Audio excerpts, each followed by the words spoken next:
This is the show that gives you a daily dose of happy, uplifting, feel-good stories from around the world. Welcome to another episode of Wonderlous News. I'm Hoyt Christopher. Let's get right to it. All right, our first segment is Mother Wins Lottery with Ticket Purchased to Celebrate Daughter's Cancer Recovery, or Victory, I should say. I love this. This is just amazing. So this grandmother, she went, this grandmother, but she went and shelled out her life savings to help pay for her daughter's breast cancer treatment. All right. So she spent everything she had. And sure enough, thankfully, she was able to help her daughter fight and beat cancer. But in the meantime, she's played the lottery a bunch of times, it says, but she's never won. And she went and got the last available scratch off from the little store down the street, spent $10 on that last scratch off. And sure enough, she won $2 million. I mean, I think the universe was listening, right? I think the universe said, Grandma, Mom, whatever, you're going to get what you need to help you replenish that savings account and for everything you sacrificed for your daughter. So it was pretty incredible. Her daughter accompanied her to the Tallahassee lottery offices there in Florida to accept the lump sum of $1.6 million. The tax man's got to take that $400K. And she described it as a blessing. Well, you know what? You are right. That is a blessing. And, she deserves it to do what she did, to spend every last penny to help her daughter. She deserves getting that back. I bet a lot of us that have done that is wishing that, the lottery universe or God would would bring that back too. All right, next segment. This couple builds an Airbnb in just 10 days. Now, this beautiful airship, that's right, it looks like an airship, is a top requested property. So this is really cool. So this couple in the UK decided that they wanted to build this Airbnb, and they're just toying around with one of the guys. He's a 75-year-old architect, so he obviously knows structures. So it took them 10 days to construct this thing. It's a little remote, cozy, compact, aluminum-clad, capsule-looking structure, and it looks like a futuristic airship. It really does. And it's just, they posted on Airbnb to rent out, and it's just one of the best rentals and properties that Airbnb has in that area. It can even be used to live off the grid. So you can add a composting toilet to it, or make the toilet a composting toilet. You can collect rainwater that goes into a stored area underneath the floor panels. So really cool.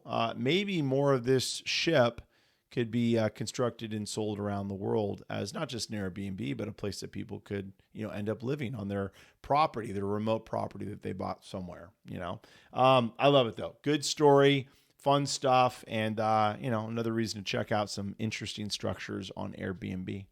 All right. It's time for the Wonderless moment of the day, brought to you by Rise by Shaman Angelina. She does an amazing store on Etsy with handmade necklaces and bracelets and earrings and other jewelry. Definitely got to check it out. But this is our moment of the day where we relax for maybe, a few seconds, 10, 15, whatever it is. Take some deep breaths, enjoy the music, enjoy the visual of the video that she chose. And here we go.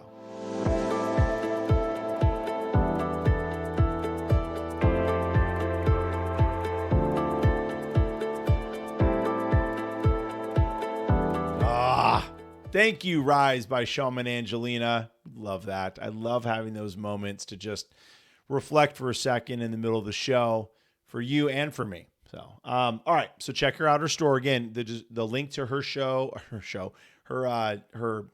site is on Etsy. Okay. Now, the next segment is this compostable plastic wrap is made from seaweed. It can withstand heat and it's biodegradable. Okay, so this is really incredible. We've done a seaweed story on here before with someone making bricks. Well, this group of students actually at a university called University of the Leeds in the UK decided to use this seaweed to see if they could make it into a really thin film like a plastic wrap. And then they wanted to test it with heat and also see how long it takes to biodegrade.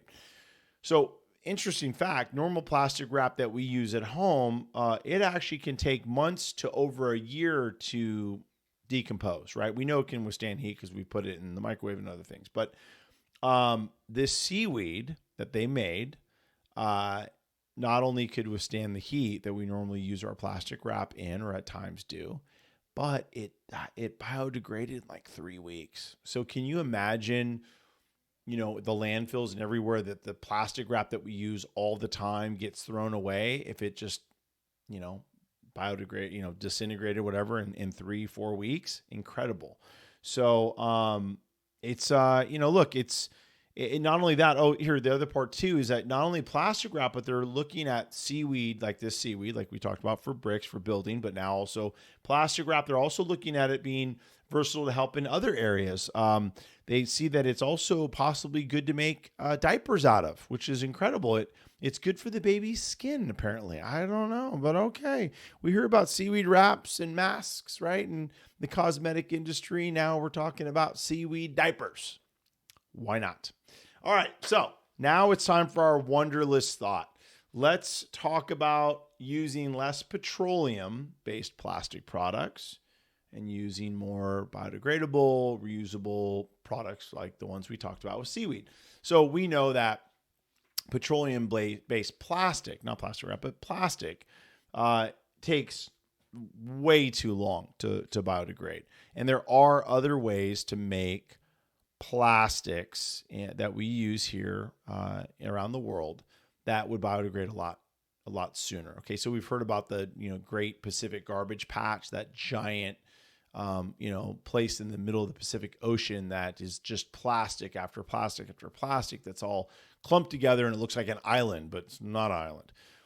That plastic is most likely petroleum based. It's not going to disintegrate and dissolve like we would want it to, but plastic made from, I guess it looks like seaweed, and also plastic made from like hemp products biodegrade a lot faster. And they're not easier to use or make, but they're just as easy to make, I guess.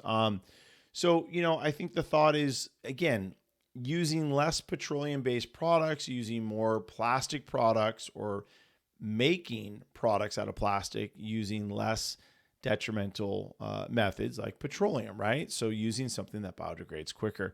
It's just better for everybody. The reason why it's probably not being done is because it's more expensive, right? And if you have a factory and you're making millions and millions of dollars because you're making plastic bottles for all of the water that we happen to want to, travel around with and drink, then yeah, it's going to be hard to sway someone to say, hey, this is going to cost, 50% more. Or it's going to be double the price to make this bottle out of this plastic with this method. And, without talking about the financial aspects, like I just mentioned, it would be, why not just do it anyways? Figure it out. Why don't we start making this, or maybe you get a tax write-off or an incentive to use or to make your plastics, right? So if you decide to make water bottles out of, let's say, hemp plastic, or from hemp, then maybe you get more money back or more tax money back as a company, as an industry. We need to incentivize companies and industries to be more environmentally friendly. It's not all about money. It's not the problem is that every dollar, every cent counts when you're running a company and you're trying to be profitable. I get it. So that's why we need to figure out ways to incentivize companies to go a little bit above and beyond and do things, with more environmentally conscious. Okay. So listen, if you have a positive feel-good story that you want to talk about here on the show, please send it to me, wonderlessnews@gmail.com. I will talk about it. I'll show, pictures, video, whatever. Also, if you like watching the show or listening to the show as a podcast, like us, subscribe to us, follow us, whatever it is, we're here. I want to know what you think. I want to know how you feel about what we're doing and if we need to change anything to make it a little bit more exciting. But in the meantime, thanks again for watching and listening. I'm Hoyt Christopher, and I'll see you tomorrow.